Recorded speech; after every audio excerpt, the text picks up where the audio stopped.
बालेनले बोलेको भयो सत्य साबित, सांसदले नै देखाए प्रमाण, सीमानामा जनता नै आए मिडियामा। हामीले नै मिचेका छौं भनौं यहाँको इन्डियाको जमिन हजुर। ए कसरी 10 गजे हामीले छोडेका छैनौं, 10 गजे हामीले खाएकै छौं। संसदबाटै महाकाली बेच्नेहरू हुन थाले बेचैन।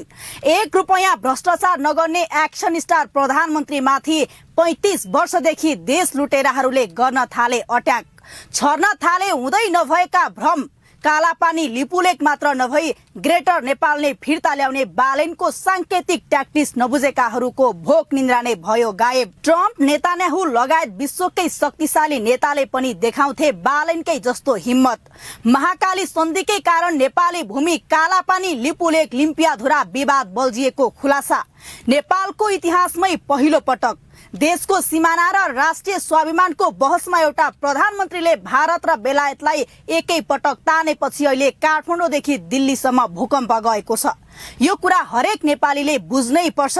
प्रधानमन्त्री बालेन्द्र शाहले सार्वभौम संसदमा उभिएर स्पष्ट भने, लिपुलेक र लिम्पियाधुराको विवाद नेपाल र भारतको मात्र होइन, यसको समाधानका लागि मध्यस्थकर्ताको रूपमा बेलायत पनि टेबलमा बस्नुपर्छ। हामीले पनि जानी नजानी कतै भारतको जमिन मिचेका छौं, जुन कुरा सत्य भएको 10 गजाका स्थानीय जनताले स्वीकार गरेका छन्। हामीले नै मिचेका छौं भनौं यहाँको इन्डियाको जमिन हजुर। ए कसरी 10 गजे हामीले छोडेका छैनौं, 10 गजे हामीले खाएकै छौं। खुल्ला सीमानाका कारण दुईवटै पक्षबाट अतिक्रमण भएका छन्, जसको फोटो र भिडियो अहिले त्यहीका सांसद बासिन्दा बब्लु गुप्ता लगायतले शेयर गरेका छन्। वर्षौंदेखि विदेशी दूतावासको इशारामा सास फेर्ने र लम्पसार पर्नेहरूलाई बालेनको यो निडर कूटनीतिक ट्याक्टिक्स पसेको छैन। संसदबाट अब पश्चिमबाट घाम उदाउँछ भन्दै जनतालाई झुक्क्याएर महाकाली सन्धि गर्ने र नेपाली भूमि लिम्पियाधुरासम्मलाई समस्यामा पारेकाहरूको बालेनको सुशासनको निशानाले दिमाग हल्लाइदिएको छ। त्यसैले कार्यकालको 2 महिनामै ऐतिहासिक सुधार गरिरहेका प्रधानमन्त्रीमाथि अहिले चौतर्फी हमला र नक्कली भ्रम छर्ने खेल सुरु भएको छ। तथ्य के हो भने 10 गजा क्षेत्रमा अतिक्रमण दुवै तर्फबाट भएको छ। एकातिर भारतीय पक्षले नेपालको पूर्वी इलामदेखि पश्चिम कञ्चनपुरसम्म 668 स्थानमा जमिन मिचेर मन्दिर र सार्वजनिक संरचना बनाएको छ भने अर्कोतिर नेपालीले पनि 274 ठाउँमा 10 गजा मिचेर भोग चलन गरिरहेका छन्। सीमाविदहरू यसलाई क्रस होल्डिङ अकुपेसन भन्छन्, तर बालेनले संसदमा यही यथार्थ बोल्दा सुस्तामा भारतीय सेना पस्यो भनेर नियोजित झुट फैलाइयो। ग्राउन्ड जिरोको वास्तविकता के हो भने त्यहाँ नारायणी नदीको तटबन्ध निर्माणका लागि दुवै देशका सुरक्षाकर्मीले संयुक्त स्थलगत निरीक्षण मात्र गरेका थिए। यो विषय किन यति धेरै गम्भीर छ भने यसले नेपालको सार्वभौम सत्ता र हाम्रो कूटनीतिक हैसियतको दिशा तय गर्छ।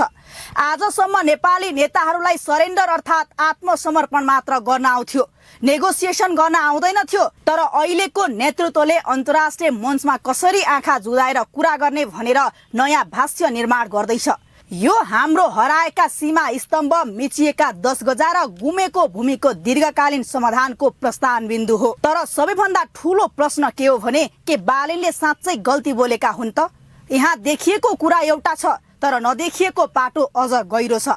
बालेनले जानी जानी एउटा चतुर कूटनीतिक पासो फ्याँकेका छन्। जब नेपालले हामीले पनि तिम्रो केही जग्गा भोगेका छौं, आउ टेबलमा बसौं भन्छ, तब भारतलाई होइन हाम्रो मिचिएको छैन भनेर भाग्ने बाटो पूर्ण रूपमा बन्द हुन्छ। यो भारतलाई बाध्य पारेर वार्ताको टेबलमा तान्ने र नेपाली भूमि लिम्पियाधुरासम्मको वास्तविक मुद्दामा घुँडा टेकाउने उच्च तहको ग्यासलाइट डिप्लोमेसी हो। यही रणनीति बुझ्न नसक्नेहरू आज तिललाई पहाड बनाउँदैछन्। हिजो एमसीसीमा सार्वभौम सत्ता बेच्नेहरू आज सीमा विवादलाई अन्तर्राष्ट्रियकरण गर्नुहुन्न भनेर खोक्दैछन्।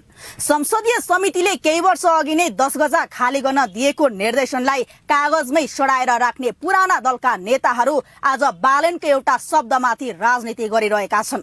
भनिएको कुरा र भएको व्यवहार बीचको दूरी यहीँबाट सुरु हुन्छ। उनीहरूलाई डर छ कतै बेलायत साँच्चै यो बहसमा तानियो भने सुगौली सन्धि 1950 को शान्ति सम्झौता र ग्रेटर नेपालको बहसले संसदमा आधिकारिक प्रवेश पाउनेछ। यो नेपालको कूटनीतिक इतिहासकै ठूलो प्रस्थान बिन्दु हो। ट्रम्प वा नेतान्याहु जस्ता शक्तिशाली नेताहरूले विश्व मञ्चमा अपनाउने निडर कूटनीति आज बालेन नेतृत्वमा नेपालले अभ्यास गर्दैछ। बालेनको कदमले पुराना कोणका सबै आत्मसमर्पणवादी बहसलाई खारेज गर्दै नयाँ पुस्ताको अडानलाई स्थापित गरेको छ। यो केवल लिपुलेखको मात्र कुरा होइन, यो नेपालले अब उपरान्त कुनै पनि छिमेकी सामु शिर नझुकाउने स्पष्ट सन्देश हो। 35 वर्षदेखि देशलाई विदेशीको क्रीडास्थल बनाउने र सुकुम्बासीको नाममा भोट बैंकको राजनीति गर्नेहरू आज एउटा युवा प्रधानमन्त्रीको साहस देखेर अत्तालिएका छन्।